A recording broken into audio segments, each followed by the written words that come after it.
prakteknya ternyata memang mereka itu melakukan Al-Quran. Jadi lomba melakukan Al-Quran, bukan lomba mengkaji atau membacakan Al-Quran. Itu tidak pas, itu dinamai sebagai MTQ, Musabaqah Tilawatil Quran. Ya, lebih pas dinamai sebagai lomba melakukan Al-Quran. Ya, lomba LMQ. Kalau hanya lomba ya melakukan itu kan budaya. Kata usul fikih itu ya budaya itu asalnya boleh-boleh saja. Asalkan jangan sampai sekali lagi memalingkan atau membuat umat ini terhempas dari fokus perhatiannya menjadikan Al-Quran itu sebagai petunjuk, sebagai pelajaran.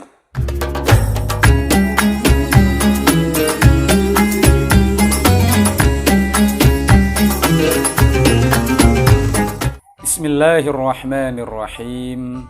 Alhamdulillahi rabbil alamin. Wabihi nasta'inu ala umuri dunya waddin. Assalatu wassalamu ala rasulina Muhammadin sallallahu alaihi wasallam wa ala alihi wa ashabihi wa man tabi'ahum bi ihsanin ila yaumiddin. Qala Allah ta'ala fil Qur'anil azim, a'udzu billahi minasyaitonir rajim. Bismillahirrahmanirrahim. Fattaliyati dzikra, sadaqallahul azim. Assalamualaikum rekan-rekan sekalian yang berbahagia. Alhamdulillah, di kesempatan yang sangat cerah ini kita masih dipertemukan lagi ya oleh Allah ya, dalam keadaan yang sehat walafiat. Kita meneruskan kajian kita, cerita tafsir tematik kita. Mudah-mudahan segala sumber daya yang Allah titipkan kepada kita berupa kesehatan, rezeki, keluarga, saudara, sahabat, teman-teman, lingkungan, semuanya bisa berkah dan bermanfaat, saling support untuk bisa bahagia, selamat dan sukses di dunia wal akhirah. Amin ya rabbal alamin. Rekan-rekan sekalian, kali ini kita kembali akan mengulik suatu topik yang sangat menarik ya, yaitu tentang lomba melakukan Al-Quran, yang umum sering dikenal dengan istilah MTQ, Musabaqah Tilawatil Quran. Ya, hanya saja kita akan melihat di situ mulai dari penamaannya, kemudian pelajaran-pelajaran yang bisa kita ambil dari situ ya. Jadi Musabaqah Tilawatil Quran di umum ya, kita mengenal itu Musabaqah Tilawatil Quran itu suatu ajang, festival, kompetisi ya, lomba membaca Al-Quran. Rekan-rekan sekalian, jadi Musabaqah Tilawatil Quran, di situ ada kata, 3 kata yang disambung menjadi satu, yang membentuk frase. Dalam bahasa Arab itu disebut dengan idhofah atau mudhof ilaih. Ya, ada kata musabaqah, kemudian tilawah, kemudian Al-Quran. Musabaqatu tilawatil Quran. Ya, kita akan melihat dulu ya, paling nggak kita akan bagi 2 frase tersebut ya, 2 bagian. Yang pertama adalah kosakata musabaqah dan yang kedua adalah tilawatil Quran. Musabaqah itu rekan-rekan sekalian, kalau kita melihat di kamus-kamusnya para mufassir ya, dari kata sabaqah ya, diartikan sebagai yang terdepan di setiap barisan atau aliran. Jadi bagian yang paling depan di setiap barisan atau aliran itu disebut dengan sabaqah itu ya. Kemudian lantas memunculkan kata sibaq, atau kalau baris ini kayak murid itu berbaris ya, 1, 2, 3 sampai 15 misalkan. Lah, yang nomor 1 itu disebut dengan sabaqah. Jadi yang paling depan dari setiap barisan. Kemudian dari kata tersebut memunculkan makna atau pengertian saling mendahului atau berlomba. Ya, karena orang yang berlomba itu saling mendahului, saling cepet-cepetan berada di urutan yang paling depan. Ya kan? Jadi pengen menjadi juara satunya. Jadi makanya lomba. Ya. Jadi musabaqah di situ lebih kepada lomba. Ya, yang namanya lomba itu nanti memperebutkan juara 1, juara 2, juara 3 dan lain seterusnya. Kemudian tilawatil Quran. Lah, tilawah Al-Quran itu memang secara cepatnya diartikan membaca. Ya, ternyata prakteknya itu lebih ke melagukan. Jadi lomba membaca Al-Quran sebenarnya kalau bahasa Arabnya artinya, tetapi prakteknya di sekitar kita itu lomba melagukan Quran ternyata. Ya, kita sudah tahu rekan-rekan sekalian, sudah bahas cukup detail ya di depan tilawah itu. Jadi kalau menurut Lisanul Arab, kalau membaca dengan kata tilawah itu artinya adalah membaca dengan kata qoro'ah. Lah, membaca dengan kata qoro'ah itu oleh al-mufradat fi huruf Al-Quran diartikan sebagai tadabbur al-makna, yaitu memikir-mikirkan dan merenungi maknanya. Jadi kalau menggunakan kata tilawah itu maksudnya membaca Al-Quran dengan merenung-renungkan, memikir-mikirkan artinya, maknanya, sampai hikmah-hikmahnya itu. Jadi bukan berhenti di sebatas lagu, nada, panjang pendek, cengkok, tajwid, bukan itu. Ya, membaca dengan kata tilawah itu lebih ke merenungkan maknanya, isinya, ya, hikmah-hikmahnya, menemukan kepahaman sampai dipraktekkan dalam kehidupan kita sehari-hari. Lah, rekan-rekan sekalian, kita akan mengambil ibrohnya dari beberapa ayat Al-Quran yang menggunakan kata tilawah itu ya. Misalkan dibuka pertama di surat 2, surat Al-Baqarah ayat 121. Ya. Walladzina atainahumul kitaba yatlunahu haqqa tilawatihi ulaika yu'minuna bihi wa may yakfur bihi faulaika humul khasirun. Yaitu mereka yang kami beri Alkitab, yakni Al-Quran, mereka membacanya dengan sebenar-benar bacaan, ya. Mereka mengimaninya.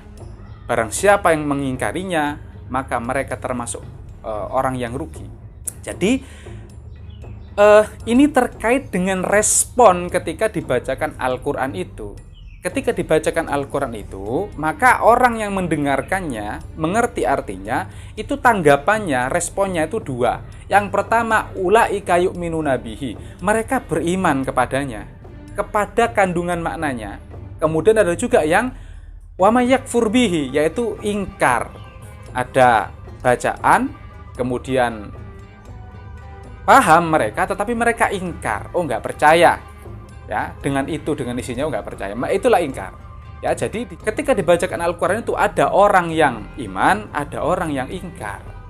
Yakin dan ingkar. Ya, lebih jelas lagi rekan-rekan sekalian, kita buka di surat Al-Hajj, surat 22, ayat 72. A'udzubillahi minasyaitonirrajim. Bismillahirrahmanirrahim.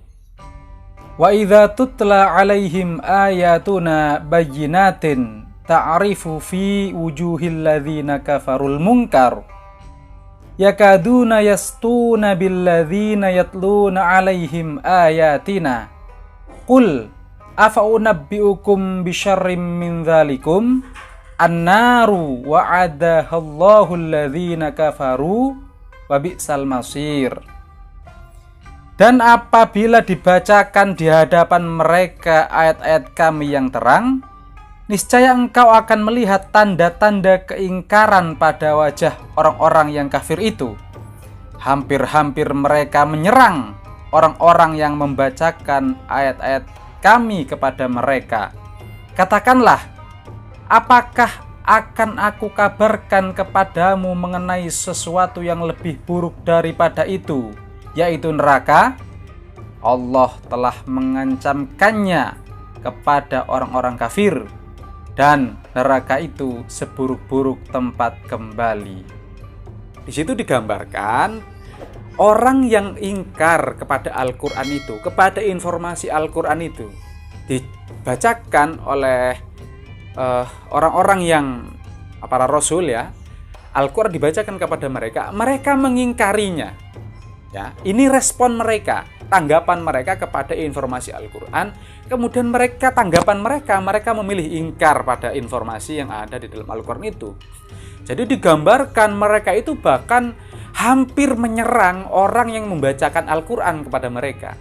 Malah hampir diserang itu, kalau bisa dihabisi saja itu orang yang membacakan Al-Quran. Karena mereka mengerti ya, isinya Al-Quran itu mengoreksi keyakinan mereka, mindset mereka, cara beragama mereka itu dikoreksi sama Al-Quran.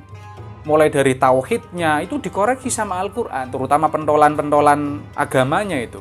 Karena mereka merasa terganggu, merasa dikritik agama mereka, keyakinan mereka, cara beragama mereka, ya, status sosial mereka, ekonomi dan lain seterusnya. Itulah rekan-rekan sekalian, jadi respon mereka terhadap Al-Quran. Ya tentu saja mereka itu kalau dibacakan dengan lagu-lagu yang indah, yang cengkak-cengkok, yang mendayu-dayu, tidak paham maknanya, ya orang kafir itu nggak mungkin mereka ingkar, kemudian mereka berusaha menghabisi orang yang membaca Al-Quran itu kepada mereka. Ya kalau dibacakan dengan mendayu-dayu, lagunya enak, suaranya merdu, tentu mereka akan senang malah, ya, akan nikmat mereka, akan suka, ya. Tentu mereka itu, respon mereka itu, tanggapan mereka itu karena mereka tahu informasi makna yang di dalam Al-Quran itu. Ya, itulah respon mereka, pilihan mereka.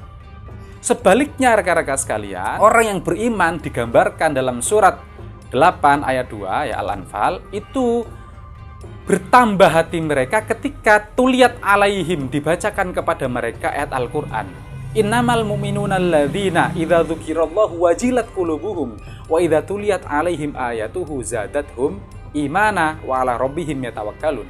Ya. Orang yang beriman itu, orang mukmin itu ketika idza tuliyat, menggunakan kata ta'ala juga, ketika dibacakan kepada mereka Al-Qur'an itu zadatuhum imanan. Mereka bertambah imannya. Lah, bertambah iman mereka itu bukan karena merdunya suara, bukan karena indahnya cengkak-cengkok, bukan karena tajwidnya, bukan karena lagunya, bukan karena itu. Tambahnya orang beriman ketika dibacakan Al-Quran itu karena dia paham pada isinya, karena dia mengerti isinya. Wah, menjadi paham, kemudian menjadi bertambah imannya. Jadi bukan lagu, bukan cengkok, tajwid, panjang pendek, ya itu gombihunah, dengung dan lain sebagainya, enggak itu. Tambahnya orang beriman itu imannya mereka bertambah karena mereka paham isi di dalam Al-Quran itu, isinya. Jadi respon mereka adalah bertambah iman mereka itu. Lah rekan-rekan sekalian, lebih jelas lagi ya, nanti ini terus ada kaitannya dengan musabaqah tilawatil Quran itu. Allah menggambarkan kaitan antara tala tadi, membaca dengan kata tilawah itu tadi, dengan pelajaran. Seperti di surat As-Saffat, surat 37 ayat 3. Fattaliyati dzikra, yaitu segerombolan orang yang membacakan pelajaran. Di situ menggunakan talia, tala, tilawah. Fattaliyati dzikra, yaitu orang yang membacakan pelajaran.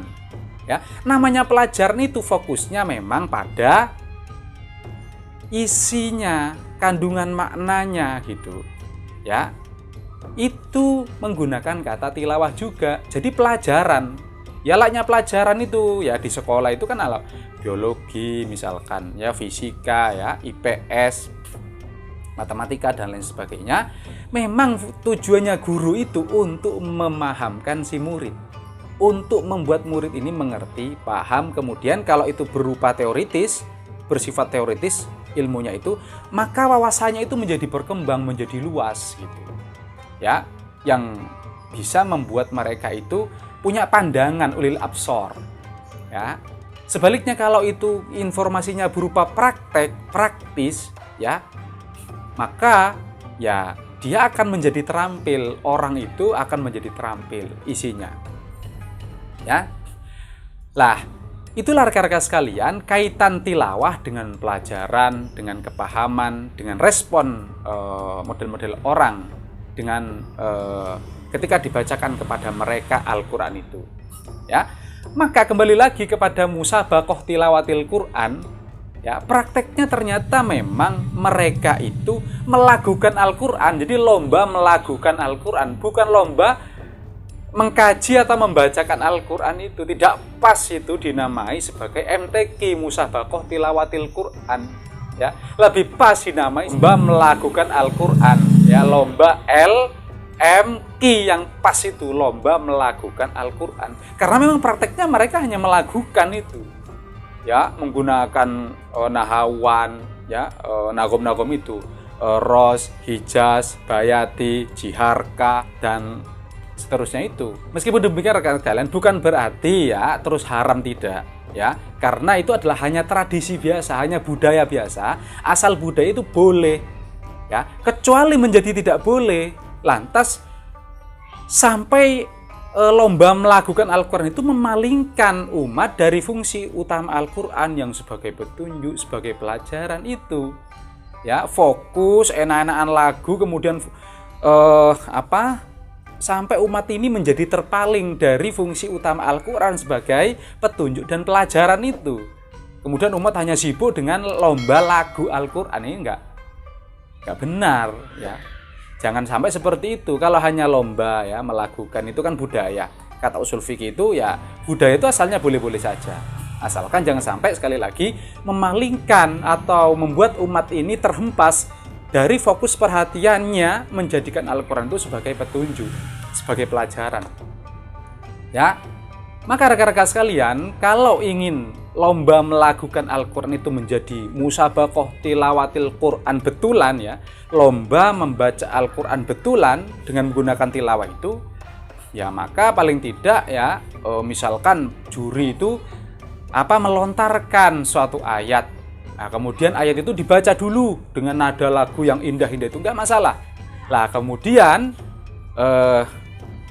dipahami gitu, ditafsiri, dipahami sesuai kepahaman para peserta itu terkait ayat yang dibacakan tadi itu.